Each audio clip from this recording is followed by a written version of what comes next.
Agradeço aqui, professora Cláudia, professor Cláudio.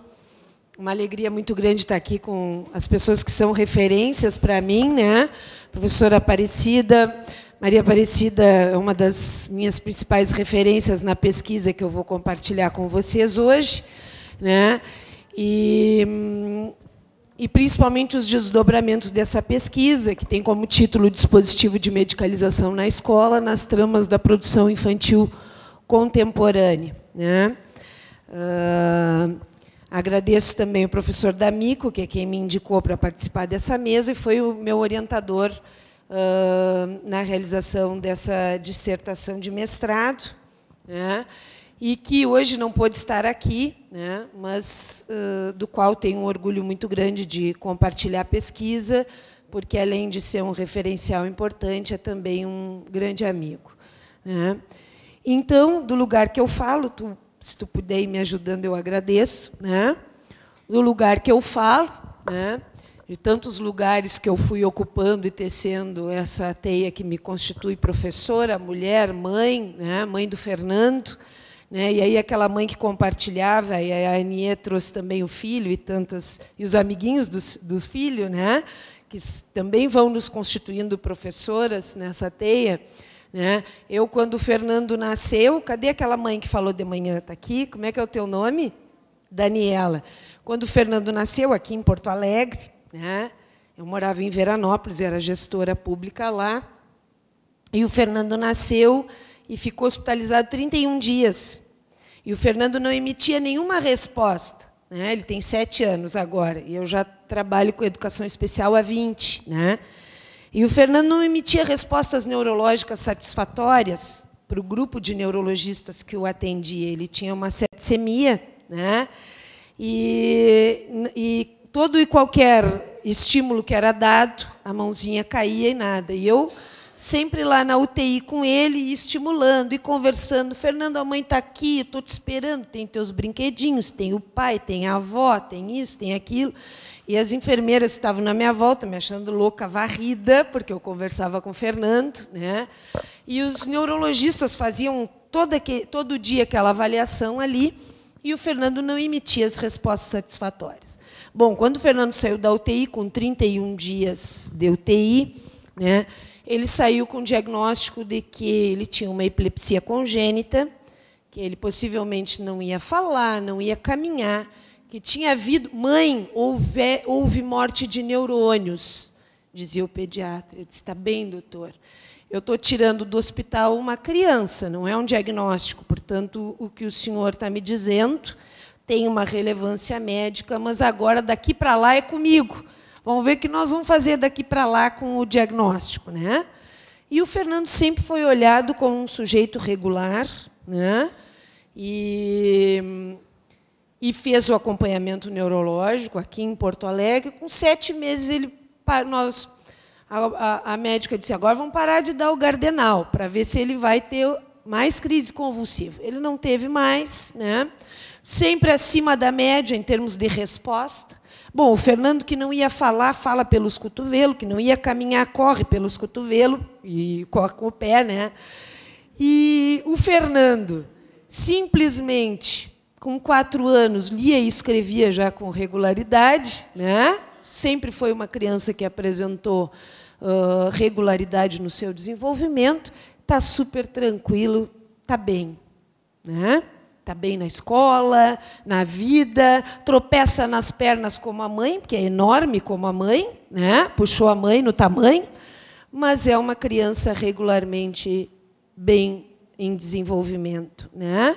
Então, o que poderia ter acontecido é a Roberta olhar para o Fernando, a partir do diagnóstico, não vai falar, não vai caminhar, teve morte de neurônios, e a linguagem produzir um sujeito que não caminha, que não fala, que realmente é um sujeito do lugar lá do autista, que eu sou o autista, ele não seria mais o Fernando, né?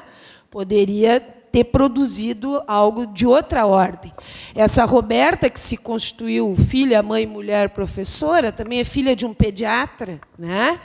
E irmã de 2 médicos. Eu cresci num ambiente onde a medicina fazia parte todo o tempo, E cresci com meu pai problematizando a medicina na mesa, e, felizmente, problematizando a política também, né?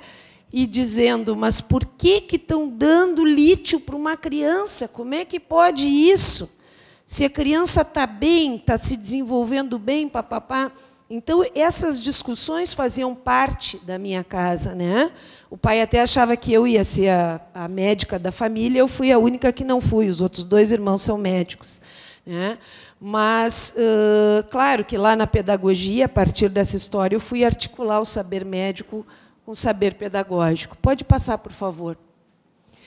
A gente trabalha, então, com o conceito de medicalização, como vocês tomam aqui, né, como um processo de conferir uma aparência de doença para um sujeito que vive numa multiplicidade, numa complexidade, e que, muitas vezes, essa complexidade não é vista e é posta no sujeito um problema que pode ser um problema de ensinagem, né, que, ao meu ver, nesses 20 anos de escola, de inserção direta na escola, mesmo os 8 anos que eu dei aula na Universidade Federal em Rio Grande, eu sempre estive na escola.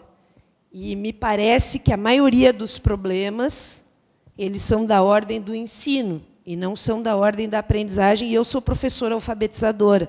Então, eu falo isso do lugar de uma professora alfabetizadora, não para culpabilizar os meus colegas, porque eu também, às vezes, não sabia como fazer com o sujeito, né? Mas que, se a gente não sabe, a gente assume a nossa falta, né? O nosso não saber.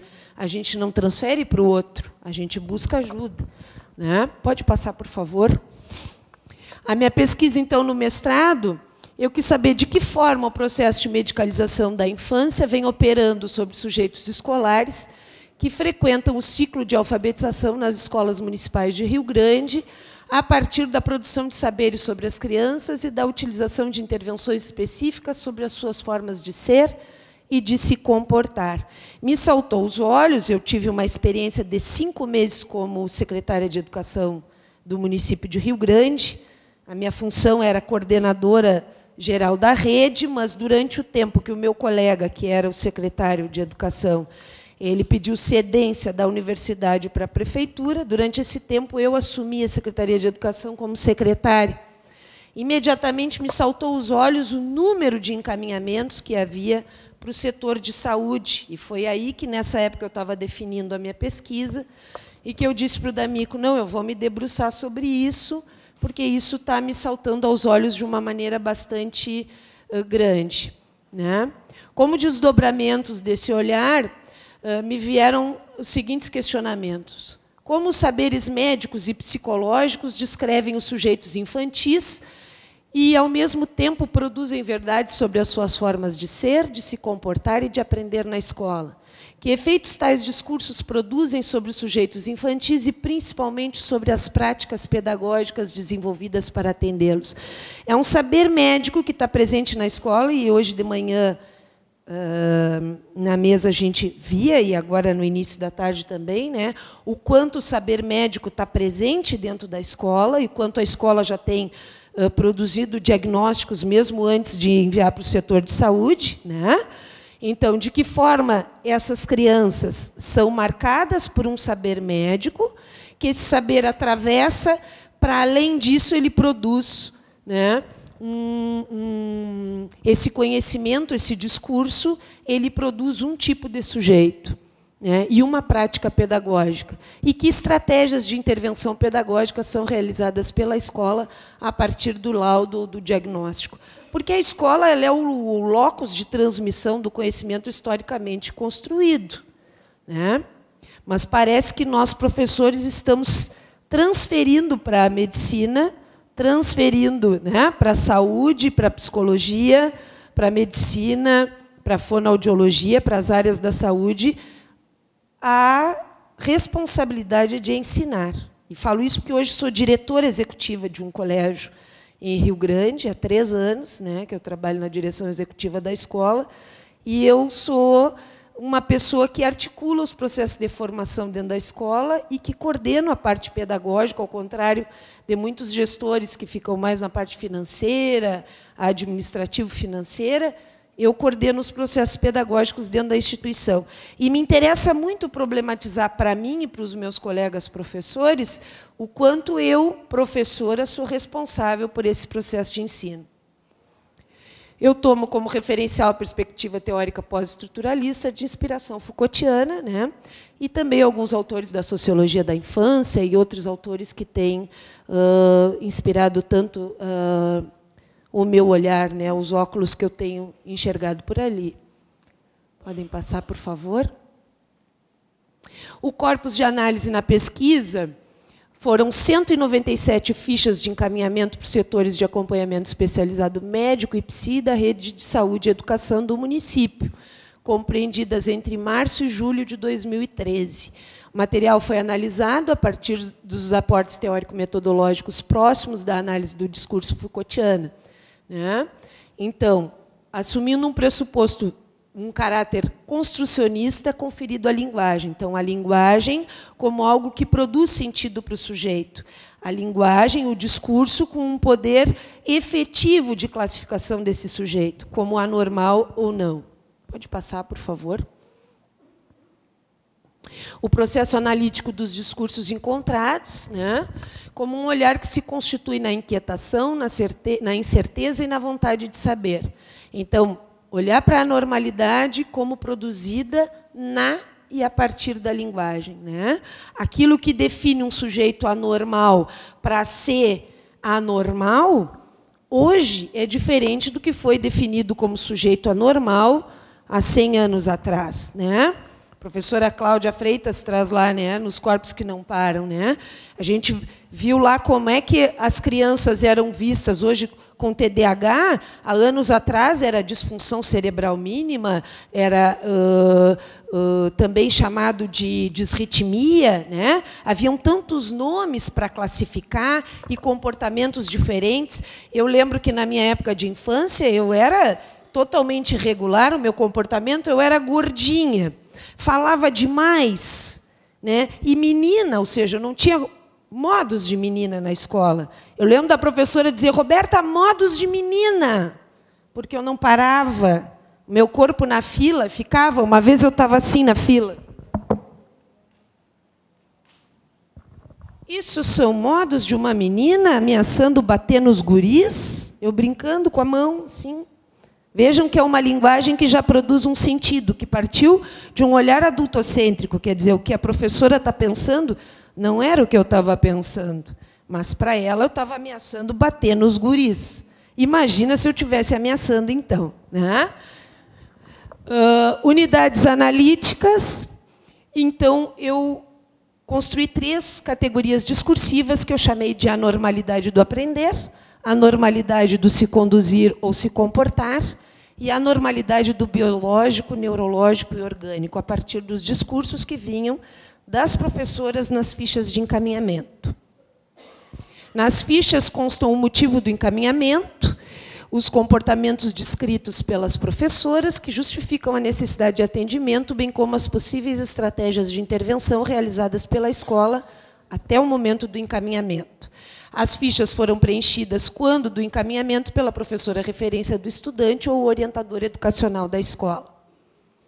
Após recolher as fichas, que eram mais de 300 no montante das 66 escolas da rede, eu selecionei as específicas do ciclo de alfabetização, uma vez que me gritava, né, a regularidade de encaminhamentos no 3º ano do ensino fundamental, uma vez que as políticas de alfabetização brasileiras dizem que há uma progressão automática até o 3º ano, o 3º ano se reprova, então é aí que a gente encaminha, porque quando eu assumi a prefeitura tinha em torno de 73% de crianças analfabetas no 3º ano do ensino fundamental. Isso é algo da ordem do absurdo, né? E a gente transferindo para as crianças a responsabilidade de um absurdo total de falta de ensino, né? Pode passar, por favor. Então, suspeitei ainda que o número de crianças e adolescentes polirrepetentes no 3º ano, última etapa do ciclo de alfabetização e primeira etapa de possível reprovação, além de representarem o maior número de estudantes encaminhados, poderia significar também a responsabilização e ansiedade dos professores em relação aos efeitos da não aprendizagem e da reprovação. Também desconfiei que a possibilidade de reprovação do estudante no primeiro ciclo produzia um sentimento de fracasso no professorado, à medida que a reprovação permite que a não aprendizagem apareça. Foi então que, nesse processo de seleção de fichas, tomei apenas 197, aquelas destinadas aos estudantes do ciclo de alfabetização regular, chamada aqui o não EJA, né? Porque eu estou trabalhando com infância, então não ia trabalhar com educação de jovens e adultos. As quais se referem, na maioria, a estudantes do sexo masculino. Lembro que o professor Cláudio hoje ainda falava sobre isso, né? O quanto a questão do gênero está marcada nessa anormalidade, uma vez que meninos são construídos para não parar, né? São produzidos para não parar ou para ter um comportamento irregular. Mas, quando eles se comportam assim, eles são nomeados como anormais. Após a análise dos motivos de encaminhamento e possíveis intervenções, selecionei os discursos presentes, sinalizando o modo como sujeitos considerados anormais vêm sendo descritos. Ao realizar esse processo, considerei as recorrências nos discursos apresentados, que me levaram a definir 3 unidades analíticas, as quais eu já citei. Pode passar, por favor? Após eu olhar para esse discurso e perceber alguns modos, como saberes médicos e psicológicos constituem também as práticas escolares, sinalizando o modo como o dispositivo de medicalização articulado a outros dispositivos opera na escola, optei por reunir os discursos referentes às intervenções que foram realizadas com esses sujeitos no âmbito pedagógico da escola, onde percebi muitas recorrências e apenas uma dispersividade discursiva, ou seja, somente uma professora descreve as intervenções que realizou com o estudante na sua própria sala de aula. As demais sempre sinalizam o deslocamento da intervenção para algum serviço de apoio educacional. E, em Rio Grande, as salas de recurso, o AEE, que os professores ganham o dobro para trabalhar no EE. Então, se ganha 1.000, quem tem curso de AEE ganha 2.000. Né? Tem a política nacional de inclusão, proliferou as salas de AEE, e todo mundo quer trabalhar com sala de AEE, ninguém mais quer trabalhar com educação regular, né? Porque, afinal, a sala de AEE paga o dobro. Né? E aí, todo mundo tem que ser educado na sala de AEE, que cabem no máximo 10, 15 crianças. Né? As outras salas estão lotadas. Né? E todo mundo é encaminhado para a sala do AEE. Vamos passar, por favor? Nos discursos de anormalidade do se conduzir ou se comportar, que é onde eu me enquadrava na minha infância, há muita dispersividade, falta de atenção, concentração, imaturidade, indisciplina, falta de limites, não gosta de ser contrariado, dificuldades de socialização, timidez, falta de interesse, iniciativa, motivação, apatia, isolamento, isso é o que vem na ficha.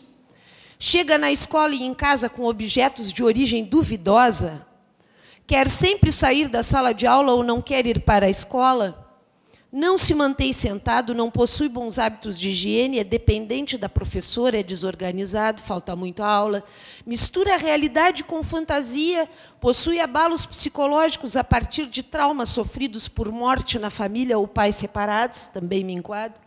Né? Não se comunica diante da professora ou de figura de autoridade, faz xixi na cama, não demonstra afetividade, aluno confuso em relação à sua sexualidade. Vejam que nós aqui, em nossa quase que totalidade, nos enquadramos na maioria desses discursos. Na normalidade do aprender, apresenta dificuldades de aprendizagem, baixo rendimento escolar, pouca memorização ou não retém o que aprende, dificuldades para copiar do quadro, dificuldades na motricidade. Na normalidade do biológico ou do neurológico orgânico, apresenta problemas neurológicos, possui laudo de deficiência mental ou é proveniente da PAI. Abaixo do peso, possui problema oftalmológico, desconfia-se que tem autismo, problema auditivo com diagnóstico ou desconfia-se que possui TDAH. Aqui já são os diagnósticos do professorado, né? Que estudou a medicina assim, a fundo para fazer o diagnóstico. Pode passar, por favor. As estratégias de intervenção na escola. Encaminhamento especializado direcionado à área médica, 16 para tomar medicação para ficar mais calmo. Encaminhamento especializado, direcionado à área PSI 9, esses que já estavam sendo atendidos no CAPSI ou no CIAE, que é uma outra política que temos no município de Rio Grande. Encaminhamento direcionado à sala de recursos multifuncionais, 75. Intervenção na sala de aula, que apareceu como uma dispersão discursiva, 1. Estratégia de contraconduta ou resistência da família. Então, recusa-se a frequentar a sala de recursos multifuncionais, 12, que a professora colocava, não vai, encaminhei, mas não vai. Família suspendeu a medicação, 5. E família não leva a criança ao atendimento médico ou psi, 19. Então, a gente percebe a medicalização da vida como uma nova forma de governamento da infância, né? Ou das infâncias. A gente tem um deslocamento histórico no conceito de infância, né? Se nós formos tomar a infância lá da sociologia da infância, ou os estudos de Arré, por exemplo, que nos falam do surgimento do sentimento moderno de infância a partir do final do século XVI, início do século XVII, a gente toma como um deslocamento importante chegar na contemporaneidade e ver essa proliferação de infâncias.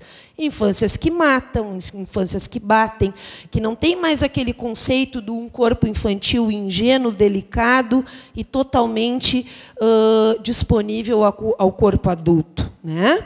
Há um corpo agora potente, que se relaciona, que produz cultura, né? Há um outro sujeito infantil que coexiste na contemporaneidade com esse sujeito inocente. E isso, muitas vezes, quando a gente tem o referencial de infância apenas do sujeito inocente e bem comportado, isso nos salta aos olhos e nos leva também a sinalizar uma possibilidade de algo que se afasta da norma, né? A ciência exerce uma função preponderante para o gerenciamento da vida em todas as suas dimensões. O DSM, claro, e a nossa colega Aniê apontou agora isso, e a professora Cida já tinha apontado, e tantos outros, né? É uma tecnologia de poder que produz sentido sobre a vida humana, né? Se nós formos tomar o DSM aqui, eu trouxe uma tabelinha, né, das suas publicações desde o DSM-1, em 52, nós tínhamos o número de patologias apresentadas 106, depois, em 68, 182, em 80, na primeira publicação do DSM-3, 265, e na revisão, em 87, 292, o 4, 297, o 5, 300. Mas essas 300 do 5, com os tais dos espectros que englobam as mais diversas possibilidades sintomáticas que, na verdade, são comportamentos possíveis numa sociedade acelerada como a nossa, né? Quando a gente olha para a medicalização da infância como um dispositivo, eu tomo aqui o conceito de dispositivo de Foucault, né, que entende o dispositivo como um conjunto decididamente heterogêneo, que engloba discursos, instituições, organizações arquitetônicas, decisões regulamentares, leis, medidas administrativas, enunciados científicos, proposições filosóficas, morais, filantrópicas. Em suma, o dito e o não dito são os elementos do dispositivo. O dispositivo é a rede que se pode estabelecer entre esses elementos. E aí eu trouxe de certa forma, foi um pouco ousada, né? Mas trouxe uma tese no sentido de que esse imperativo de inclusão, que faz parte, né, do nosso mundo contemporâneo, ele, na verdade, desloca o dispositivo de medicalização como uma engrenagem que funciona com outros dispositivos também. Poderíamos citar aqui o dispositivo da infantilidade, poderíamos citar o dispositivo da mídia. DSM é extremamente mediatizado, extremamente pedagogizado. Qualquer um de nós coloca um sintoma psíquico no Google e vem toda uma descrição do que aquele sintoma pode ser, ou de qualquer outra doença, né? Então, esses dispositivos de forma articulada, nós poderíamos citar outros que podem se articular aqui, o dispositivo da maternidade, que a Fabiana Marcialo traz também, né? E outros dispositivos, né? Eles funcionam de uma maneira engrenada, né? E pedagogizada para que qualquer pessoa que não precisa estudar medicina possa acessar esses conceitos, esses sintomas e descrevê-los e, por fim, categorizá-los em uma patologia, né? Que é o que a escola tem feito, né? Ao invés de, muitas vezes, ensinar. Eu estou sendo dura porque eu adoro ensinar, sempre fui alfabetizadora e sempre tive muita responsabilidade com isso. E eu acho que a gente precisa parar de se melindrar com isso e ser duro, sim. Porque eu tenho recebido na escola professores que sabem falar das mais diversas teorias da sociologia, que eu também sei falar, né, e de tantas outras coisas, mas não sabem realizar uma operação de adição ou de subtração, né? Então, a gente tem que questionar isso, e a universidade também, e eu me sinto parte, porque trabalhei 8 anos com os cursos de pedagogia, e hoje ainda trabalho com formação de professores, e acho que a gente precisa questionar, né, o modo como o saber científico, historicamente construído, como é que nós vamos fazer a transmissão disso com a qualidade que as nossas crianças precisam, ao invés de encaminhá-las para o setor médico, porque elas não sabem uma operação matemática, se os nossos colegas professores, muitas vezes, não têm acesso a esse conhecimento. Isso também é negar ao professor a possibilidade de inclusão. Ele não está se sentindo capaz de exercer o seu trabalho com qualidade. Então, nós temos que pensar muito sobre isso. Nós vivemos, então, uma sociedade onde há uma redução dos tempos e espaços de convivência pelo mundo do trabalho. Houve toda uma reorganização do mundo do trabalho e as pessoas pouco têm tempo para a convivência em família ou para o lazer. Há um autocuidado desde tenra idade. Quando eu trabalhava em Veranópolis, por exemplo, lá existe uma característica na cidade que as crianças ficam desde as 6 da manhã até as 10 da noite sozinhas em casa, por exemplo, né? Como é que elas vão ter o contato com sujeitos mais experientes, né, e fazer esse desenvolvimento no contato com o outro se elas passam sozinhas o dia inteiro sob os cuidados do computador ou da televisão? Há uma transferência dos papéis parentais para a escola ou para a rede de saúde, né? Nós sabemos o quanto nós, professores, somos assoberbados de responsabilidades e, muitas vezes, as famílias transferem para nós a sua responsabilidade, né?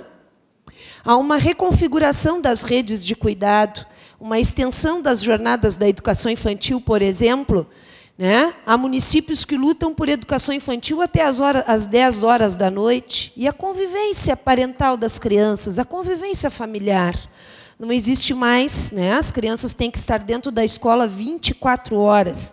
Então, né, como é que isso não vai interferir sobre a formação de um novo sujeito infantil? Isso vai interferir, sim. né? Antigamente, as redes de cuidado eram compostas pelos avós, pelos tios. Hoje, todo mundo, né, tem uma convivência mais restrita e as crianças, muitas vezes, o seu cuidado é transferido quase que unicamente para a escola.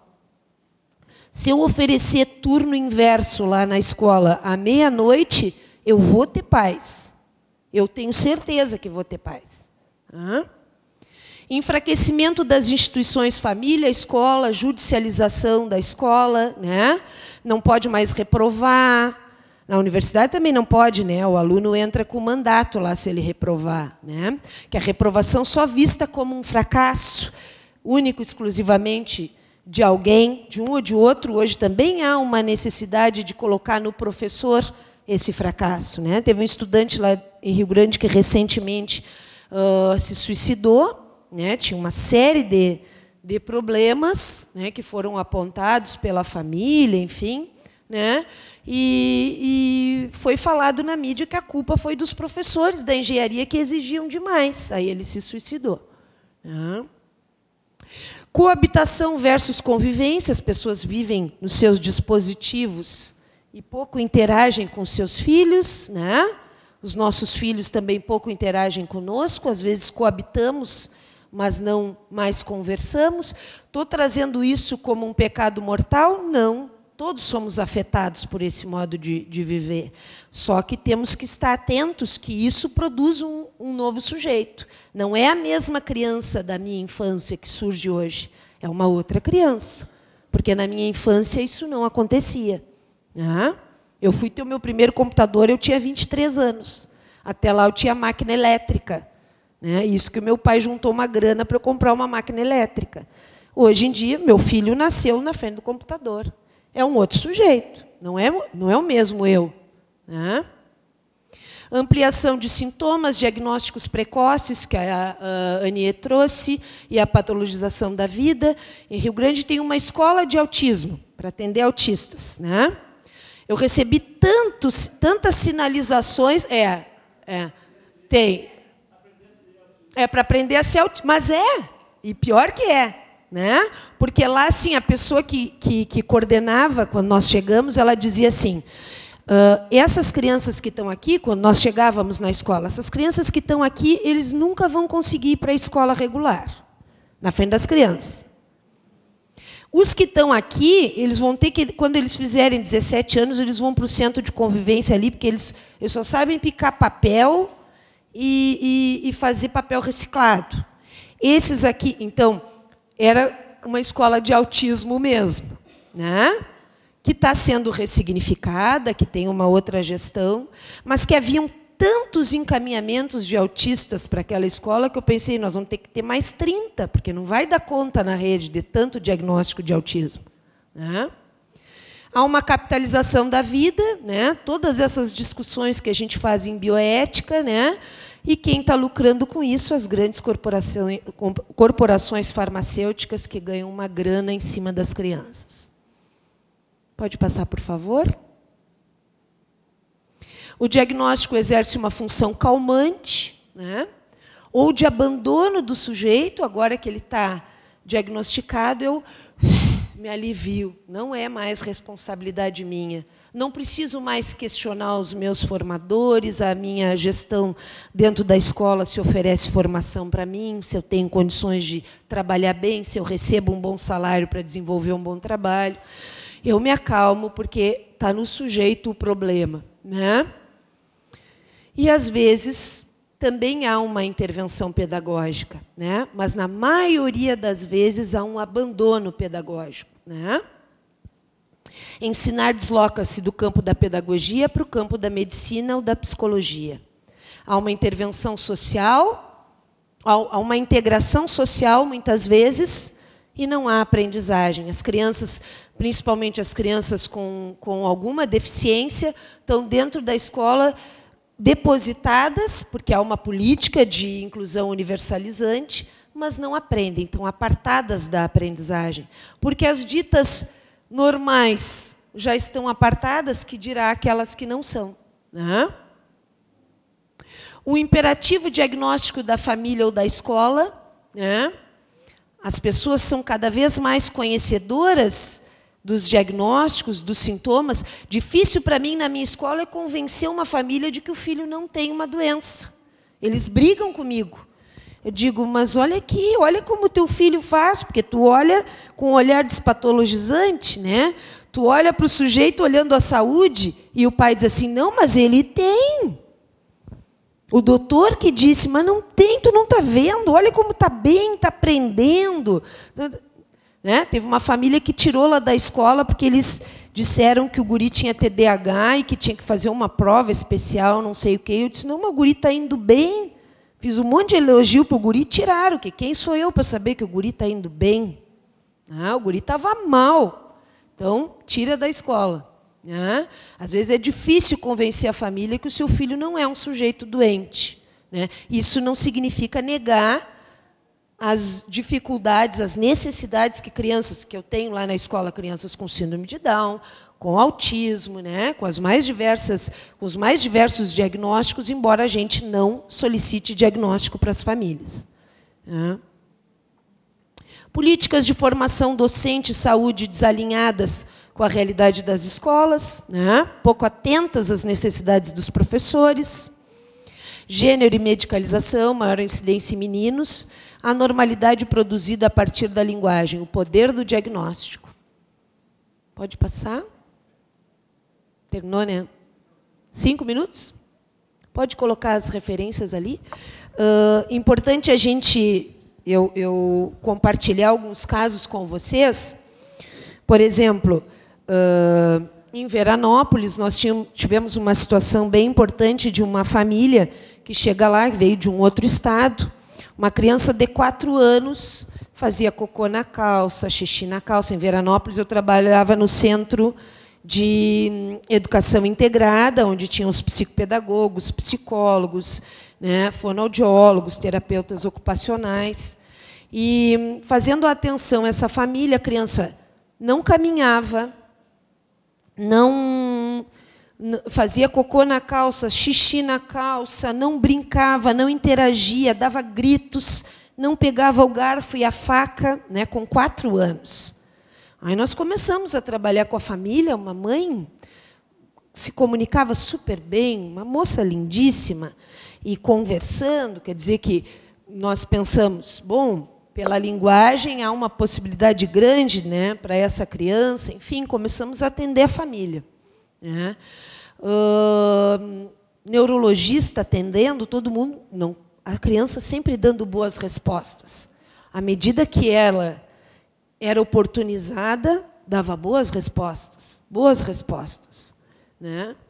E a gente foi, então, continuar a trabalhar. Havia, na verdade, uma doença bastante grave no âmbito da família, em termos de que a mãe já havia recebido tratamento psíquico, né, e não estava recebendo lá, porque recém havia chegado na cidade. A mãe não deixava a criança ir no chão para não se sujar, não deixava, ficava só em cima do sofá, né, não brincava com os brinquedos para não estragar os brinquedos. Então, a mãe... E como é que tu faz? Mas ele tem brinquedos? Ele tem vários. E como é que tu faz, então, para ele brincar? Ele não brinca? Eu brinco na frente dele para ele aprender a brincar, mas ele não toca nos brinquedos. Ele não podia ir no banheiro para não se sujar, então ele tinha que ficar no colo, ele tinha que usar fraldas, né? Ele não podia se alimentar para não se sujar, então, e claro que ele não pegava o garfo, não pegava a faca. Aí nós vamos dizer que essa criança tem um problema?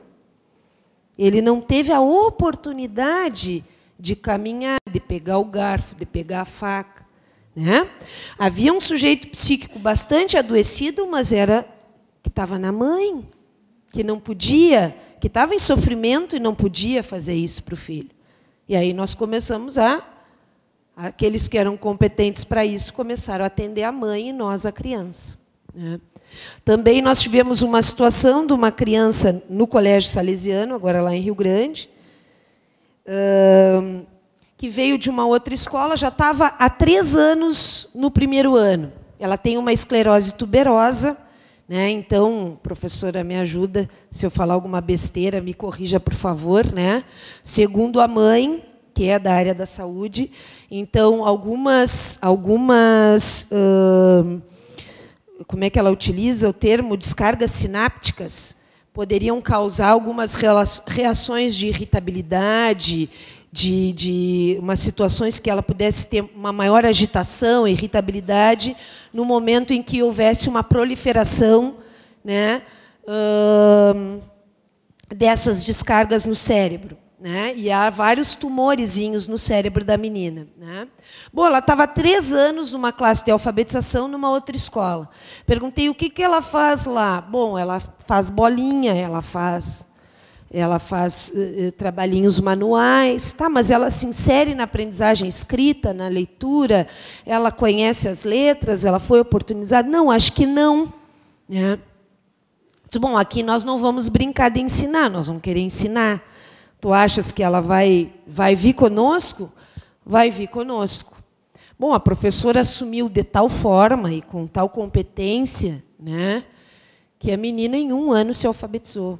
Está alfabetizada, agora já está passando para o 3º ano, né? Estava 3 anos numa classe de primeiro ano. Então, assim, ó, investir no professor, e isso é uma das questões que eu trago na minha pesquisa, é uma das melhores formas de fazer inclusão. Se inclui um profissional que deixa de se olhar como alguém desrespeitado, porque muitas vezes o salário já o desrespeita, né? E há todo um aparato social que o desrespeita, para se olhar como um sujeito que é capaz de aprender e é capaz de ensinar. E, com isso, esse sujeito professor, ele consegue fazer o trabalho da inclusão. Então, para nós, fica bastante evidente que investir em inclusão é investir no professorado, é investir no trabalho colaborativo entre saúde e educação, né? É investir na família, mas, em primeiro lugar, investir na potência intelectual e na potência de trabalho que tem o nosso professor. E não é ele o culpado, mas o professor sabe como fazer melhor. Tá bem? É isso. Obrigada.